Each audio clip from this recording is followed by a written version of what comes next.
ओम नमः शिवाय। देवों के देव महादेव, हर हर महादेव। ओम नमः शिवाय। एपिसोड की शुरुआत मदनिका के सती से मुड़कर चले जाने से होती है। सती उन्हें रोकते हुए भावुक हो जाती है और कहती है कि उन्हें छोड़कर न जाए।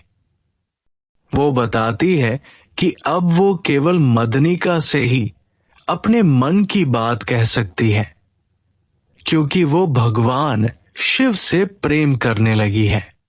सती आंसुओं के साथ स्वीकार करती है कि वो अपनी सभी सीमाएं पार कर चुकी है। अब उनके लिए वापस पहले वाली सती बनना संभव नहीं है। वो जानती है कि चाहती तो अपने मन को रोक सकती थी, लेकिन शिव से प्रेम करने से स्वयं को रोक नहीं सकी। सती कहती है कि प्रेम का अर्थ और उसकी अनुभूति उन्हें मदनिका ने ही सिखाई थी। फिर आज वही उनके प्रेम के विरुद्ध क्यों है? मदनिका को अपनी कही हुई बातें याद आती हैं और उन्हें अपराध बोध होता है। वो सती को गले लगाकर कहती है कि वो उनसे बहुत प्रेम करती है और उनकी भलाई के अलावा कुछ नहीं सोच सकती। मदनिका कहती है कि उन्हें प्रेम पर विश्वास है, लेकिन सती का ये प्रेम उन्हें केवल कष्ट देगा। भगवान शिव एक वैरागी है। क्या वे सती के प्रेम को समझ पाएंगे? सती दृढ़ स्वर में उत्तर देती है कि अब उन्हें किसी भी बात का भय नहीं है। उनका सब कुछ अब शिव का है। उन्हें न पीड़ा का डर है और न ही किसी परिणाम का। उन्हें पूरा विश्वास है कि भगवान शिव सदैव उनके साथ रहेंगे। महामंडल सभा की तैयारियां।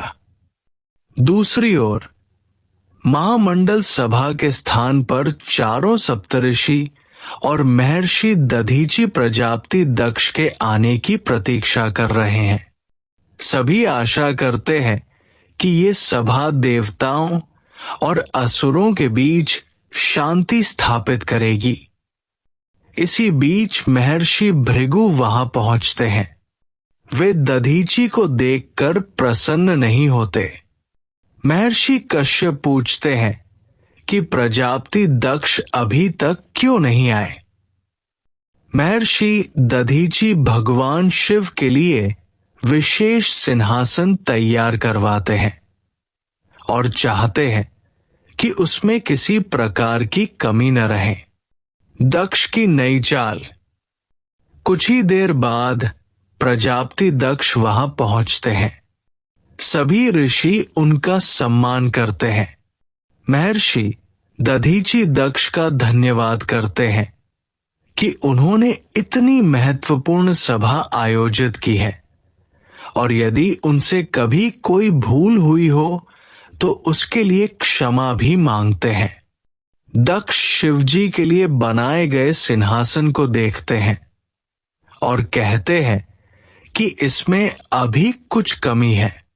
वे दधीचि से कहते हैं कि सिंहासन को बेलपत्र और कमल के फूलों से सजाया जाए, क्योंकि भगवान शिव को ये अत्यंत प्रिय है। दक्ष के चेहरे पर एक रहस्यमयी मुस्कान दिखाई देती है, जिससे स्पष्ट होता है कि उनके मन में कोई गुप्त योजना चल रही है। सती और शिव का आमना सामना। उधर भगवान शिव श्मशान में गहन चिंतन में बैठे हैं। उसी समय सती उस स्थान पर पहुंचती है जहां पहली बार शिव ने उन्हें वृत्रासुर से बचाया था। सती मन ही मन प्रार्थना करती है कि एक बार फिर शिव के दर्शन हो जाए। अचानक भगवान शिव उनके सामने प्रकट हो जाते हैं।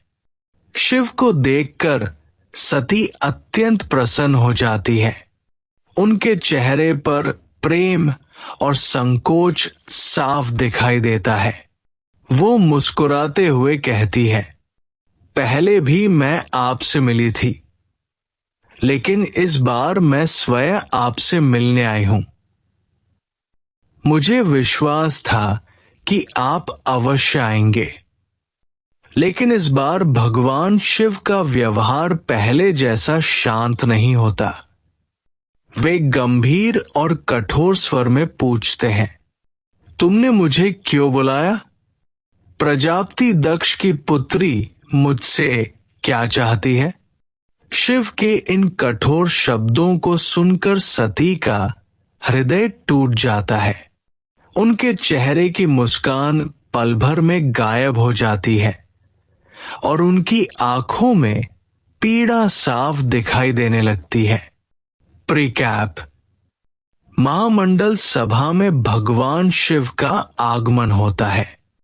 प्रजापति दक्ष मुस्कुराते हुए उनका स्वागत करते हैं, लेकिन उनके मन में क्या योजना चल रही है, ये अभी रहस्य बना हुआ है। हर हर महादेव। अपना कीमती समय निकालकर इतना लंबा अपडेट सुनने के लिए धन्यवाद। कृपया यदि कोई भाषा या व्याकरण हो तो क्षमा करें। आगे देखना ना भूलें और हमारे चैनल को सब्सक्राइब करना ना भूलें और वीडियो को लाइक और शेयर करें। हर हर महादेव। ओम नमः शिवाय।